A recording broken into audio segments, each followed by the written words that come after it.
Hey, magandang buhay mga kasipag. Ngayon, unbox tayo ng inverter na pinabili ng client. Ayan, i-review natin.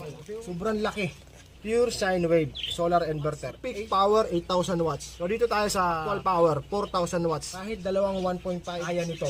Mayroon pang sobrang 1,000. Pero kung akong gagamit nito, gagawin ko lang is 1.5 horsepower. Isang AC lang para magamit ko pa sa iba.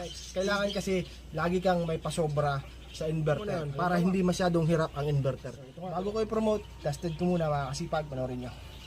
Napakaganda nito mga kasipag, alam mong bakit? Kasi namomonitor mo yung takbo na nagagamit, malabas dyan. No? So, AC na po, pinapatakbo niyan. Hindi pa umiikot yung pan niya, so ibig sabihin, kayang-kaya niya yung load. Ayan, no? 1,000 watts na po, no-consume sa AC. Lang po, extension po yan, papunta doon.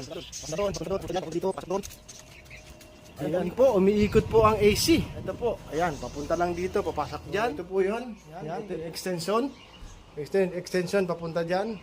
At ito po yung AC, yan po yung sa solar. Ito po yung AC, oh. 1.5 horsepower po ito, speed type. So, ang napapatakbo niya po sa AC is 1,050 to 54. Okay, so pwede pa natin dagdagan yan hanggang 4,000. Pero kung ako nang gagamit to, paabutin ko lang hanggang 3,000 lang. Yung 1,000 each, remaining ko na yan para hindi masyadong hirap our inverter. So mga kasipag, nasa yellow basket ko lang to, legit. At nakita nyo ang proof. So ano pa inaantay nyo?